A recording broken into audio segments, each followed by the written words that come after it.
Well, welcome back. That was nice. Second cast, that little plaice, about 22 centimetres. I'll put him back on the straight squid. So what I've done now on the 3 hooks, I've got on the bottom, I've got lugworm tipped with squid, straight lugworm in the middle hook, and squid only on the top hook where he came from. Quite unusual for a plaice to be caught on the top hook, but I'm only using short snoods today because the sort of general rule of thumb is if you've got a big tide, you fish short snoods. If you've got a small neat tide, fish longer snoods, so your bait moves about a bit more.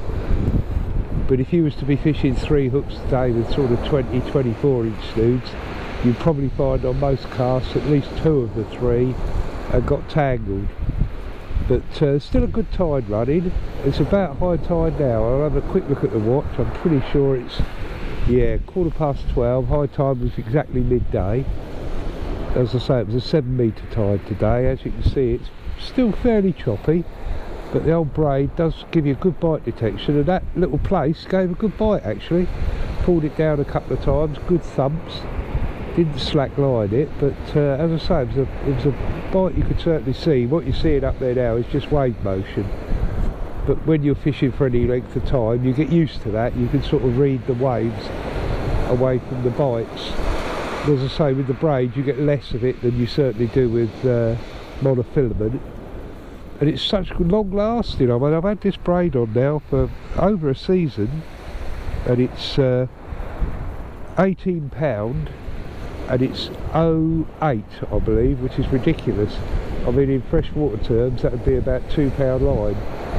But what you do have to do, or what I like to do, is every time I have a cast, a little bite there I think, I've just got a little mixture here of soap, like washing up liquid, mixed with water, and all you do, just to keep away so you don't get wind knots, every cast, just pour a bit over the exposed braid, and you'll find that stops all wind knots and also gives you a better line lay.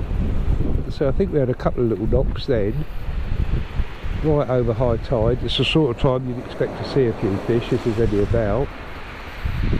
So far this year there's been very little whiting activity, which is a good thing, because normally as soon as you get those coming, you know, your bait's stripped in seconds. But I've been leaving that out there 20 minutes, and that plaice bite came exactly on 19-20 minutes. I was just about to reel in anyway when the bite developed, and I let it develop. I didn't hit it on the first couple just to make sure that it had time to get the hook down.